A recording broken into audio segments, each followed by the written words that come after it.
Доброе утро, дорогие телезрители! В эфире главного национального канала передача «Новый день». Что ж, 1 сентября, день знака, 2 сентября. Давайте для начала узнаем, какая погода ждет нас на сегодня.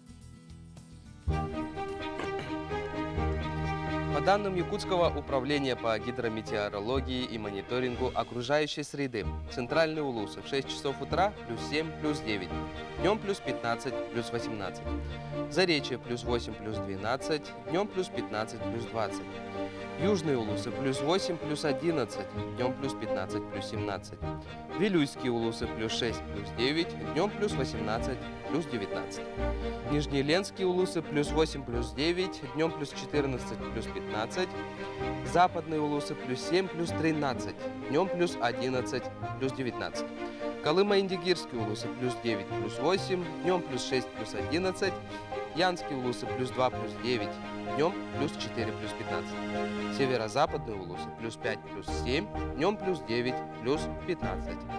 В Якутске в 6 часов утра температура воздуха плюс 6 градусов, атмосферное давление 748 миллиметров ртутного столба, ветер переменный 3,8 метров в секунду, небольшой дождь. Днем ожидается температура плюс 17, плюс 19 градусов.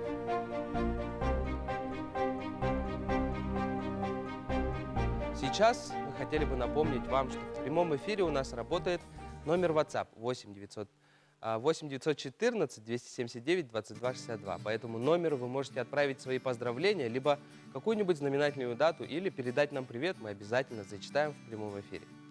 Что ж, и тема первого разговора – психологическая подготовка, помощь ребенку, который после длительного онлайн-обучения идет в школу.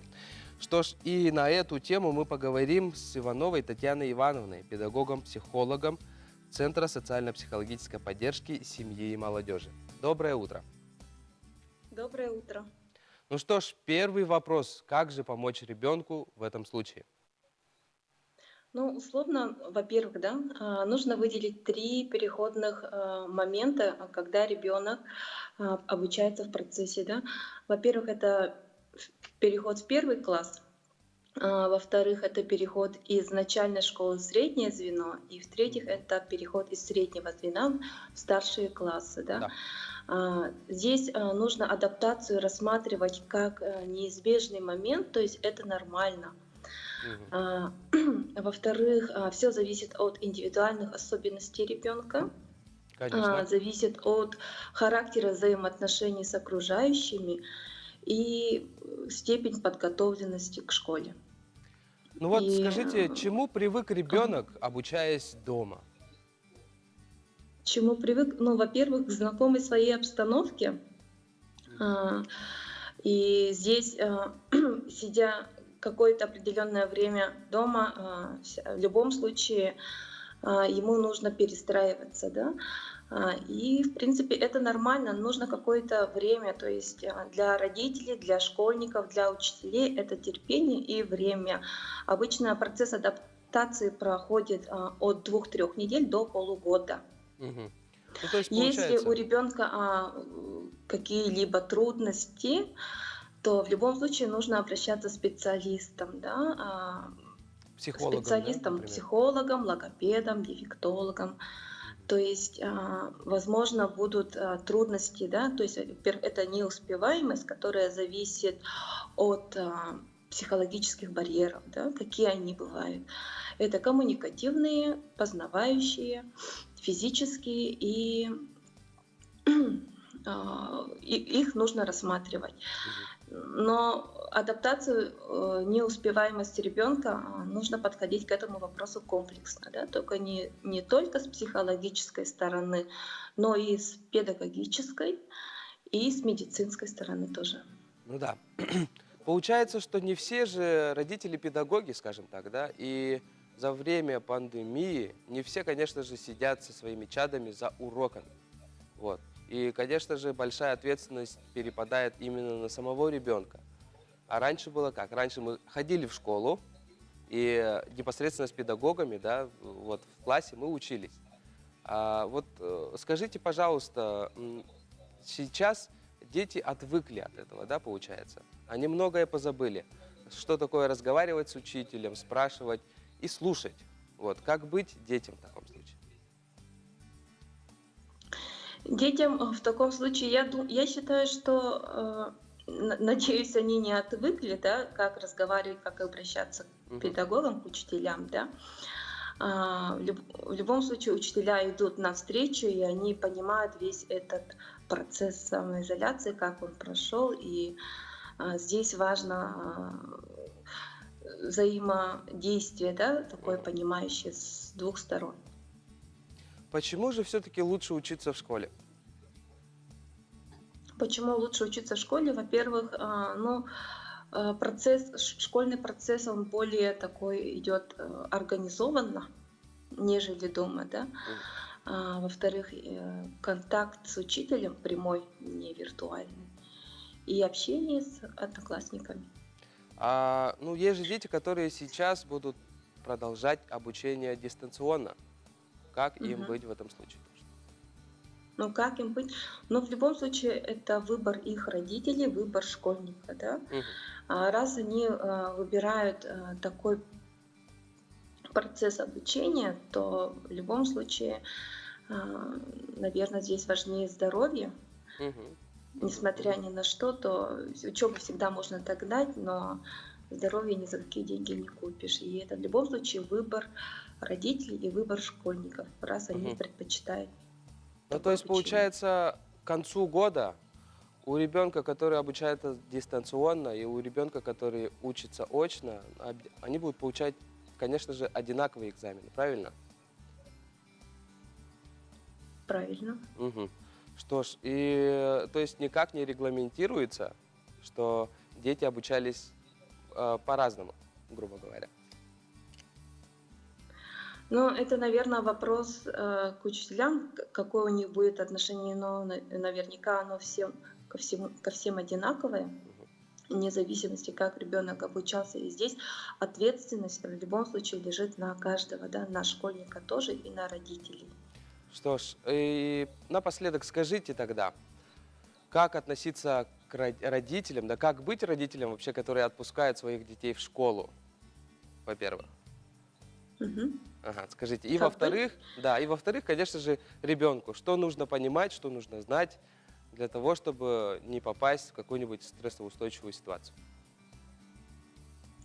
Ну, Стрессовую. во-первых, в связи с ситуацией нужно соблюдать гигиену, Мгм. да, дать ребенку эту установку и как-то репетировать, да, что как нужно. И как быть.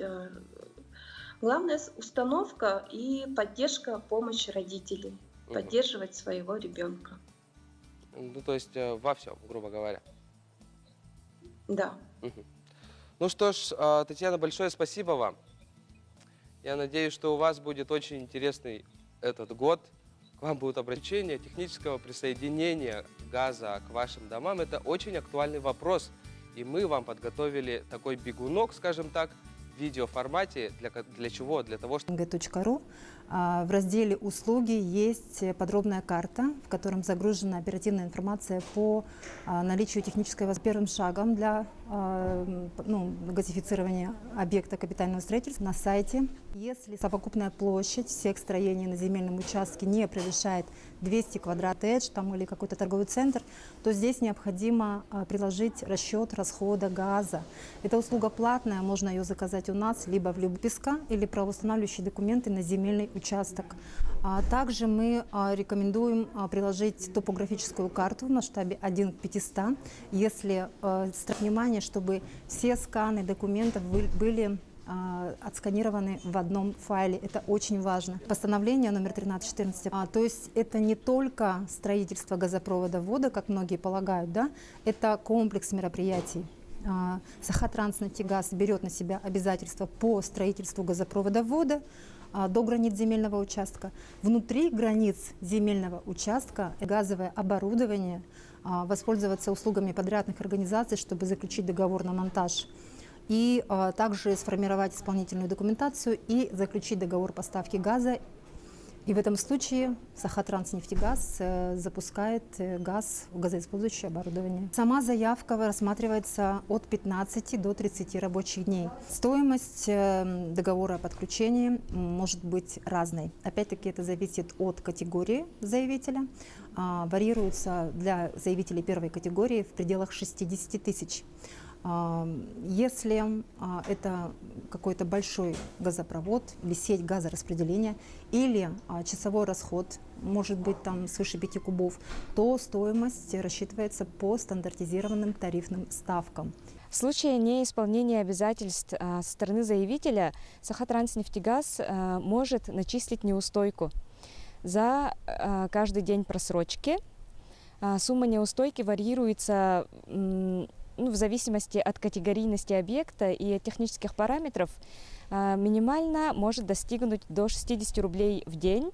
Если вы планируете в следующем году газифицировать свой объект, сейчас самое время подать заявку на технологическое присоединение. По всем вопросам газификации мы с радостью ответим вам по номеру 319-37. Это наш колл-центр. Звоните.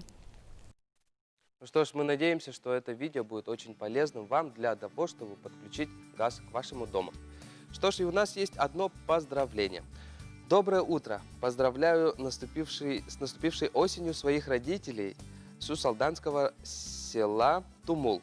Семью Терентьевых желаю всего наилучшего. Мы присоединяемся к этим замечательным словам, также поздравляем родителей и того человека, который отправил это сообщение. Что ж, идем дальше. И у нас следующий гость на тему сайт-тренажер для школьников по математике. И у нас в гостях Вероника Спиридоновна Варварикова, репетитор по математике и создатель непосредственно сайта. Доброе утро. Доброе утро. Как у вас настроение? Хорошее. Ну что ж, расскажите для начала немножко о себе. Меня зовут Вероника Варварикова, и я репетитор по математике. Занимаюсь этим уже около 3 лет. Обучила многих ребят, и они успешно сдали ОГЭ и ЕГЭ.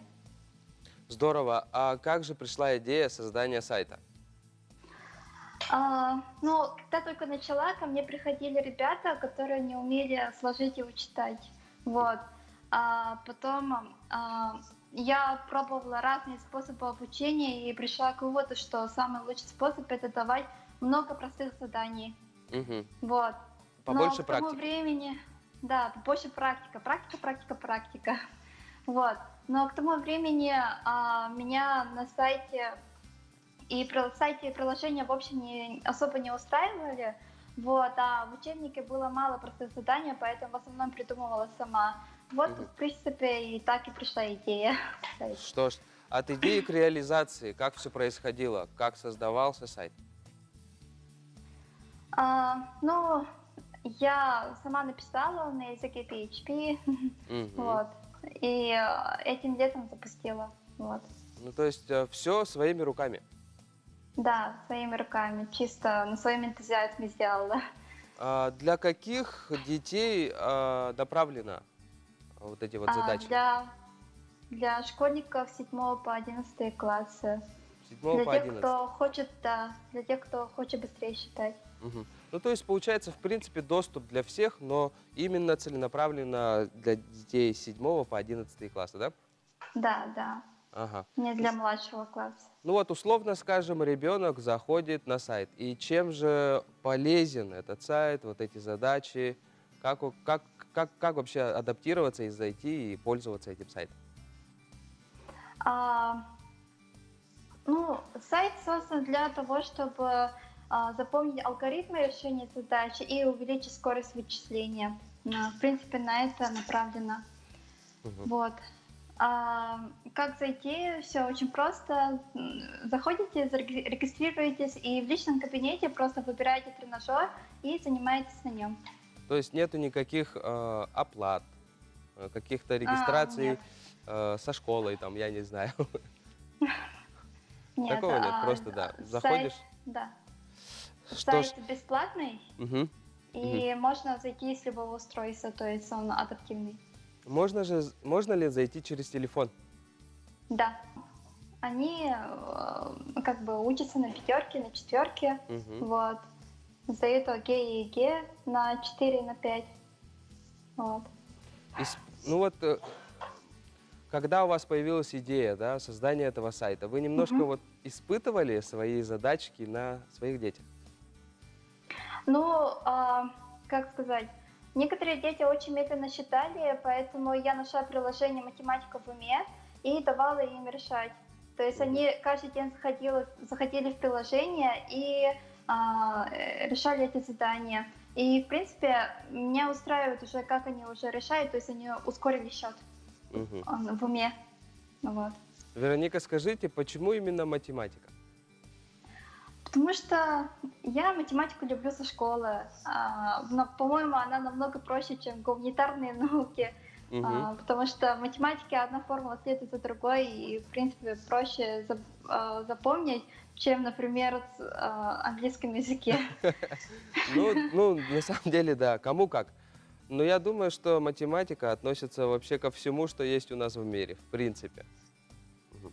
Да, Что ж, согласна. желаю вам большой удачи в ваших начинаниях. Это действительно очень классный сайт. Я думаю, что он очень, ну, то есть помогать будет всем, кому требуется помощь.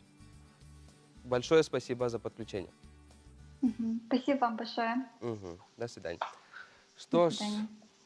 а сейчас давайте посмотрим видео экспедиции. Ну, совершенно просто, это отвал башки, можно сказать, грубо говоря, что сделали эти 3 энтузиаста, да, о которых мы сейчас скоро вам покажем видео. Давайте посмотрим сейчас это видео.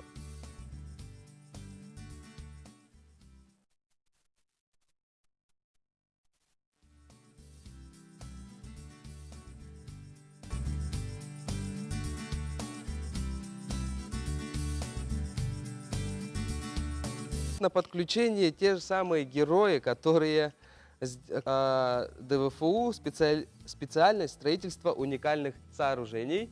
Привет, передай, пожалуйста, чтобы... Доброе утро. Доброе утро. Хочу заметить, что лично у меня в прямом подключиналось. Как вообще пришла идея к такому? Сергей, лучше уж ты. Но построить плот на море и плавать по островам, потому что в Владивостоке очень много островов Мгм. на территории.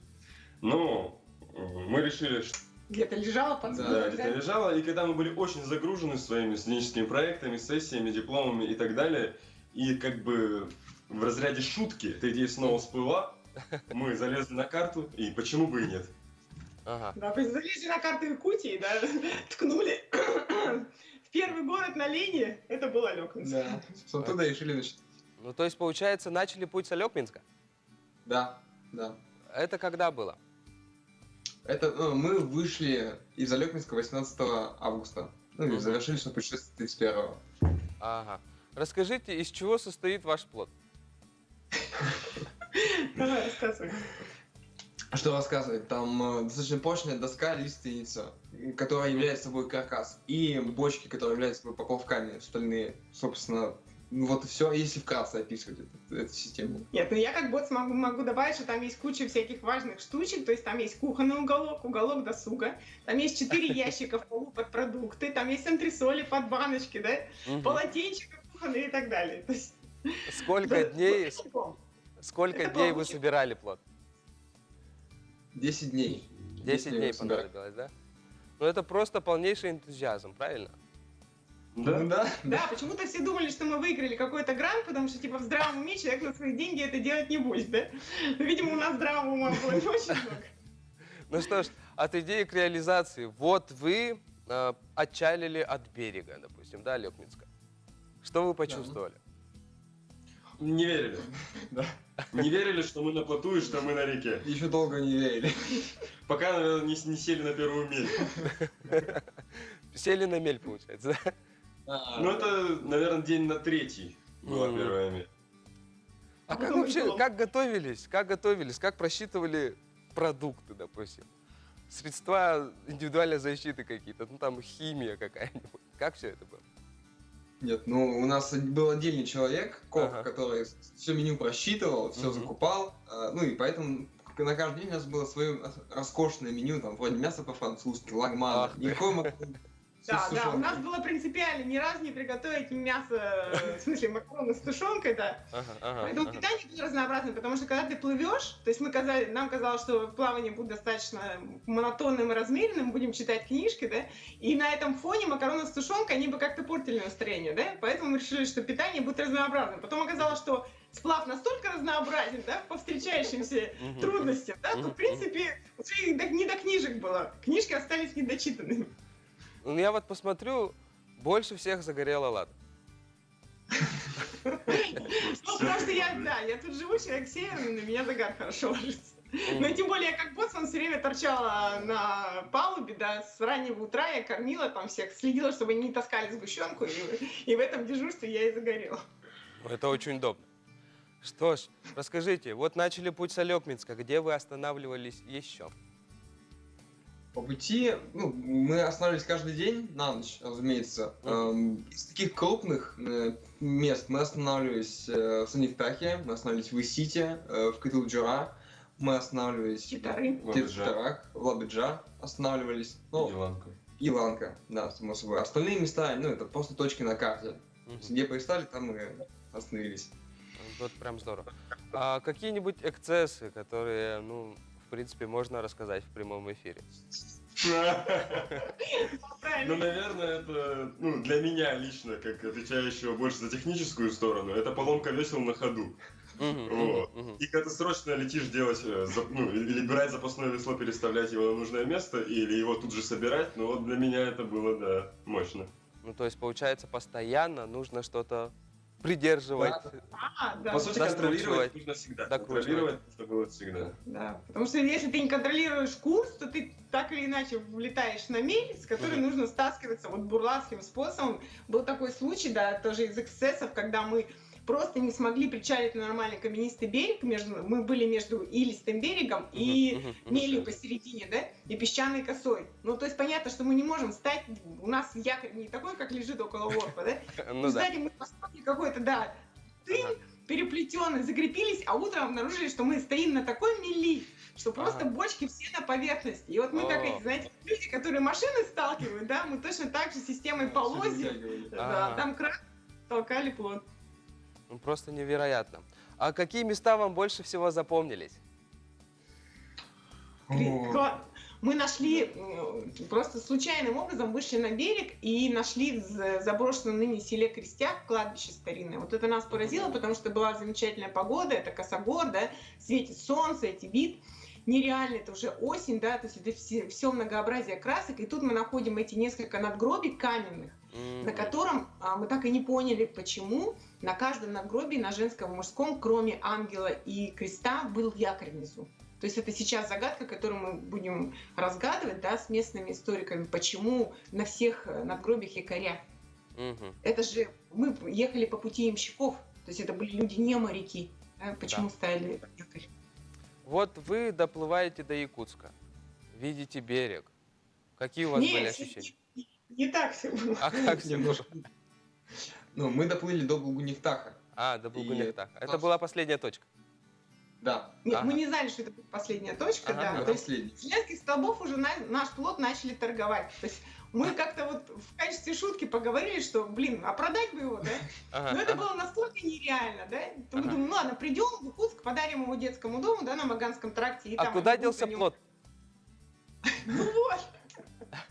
Нам сделали несколько предложений, начиная с нескольких столбов, и в Булгунихтахе мы решили их принять, потому что, в принципе, дальше нас ждала очень, ну, не очень интересная в плане каких-то путевых впечатлений, да, но достаточно насыщенная трасса, которая бы нам уже ничего, наверное, к опыту не прибавила, и Ну только что ж, к отрицательному. большое спасибо вам. Это было супер интересно. Мы бы хотели, наверное, где можно посмотреть ваши фотографии, видео? Очень быстро, у нас 20 буквально секунд. На ИКТ я только что положила фотографии, да, ну и вообще мы все будем размещать публикации с хэштегом «Прекрасное подчеркивание маркиза». Большое спасибо вам. Что ж, мы Спасибо. прощаемся с вами. Русский блог заканчивает свою работу.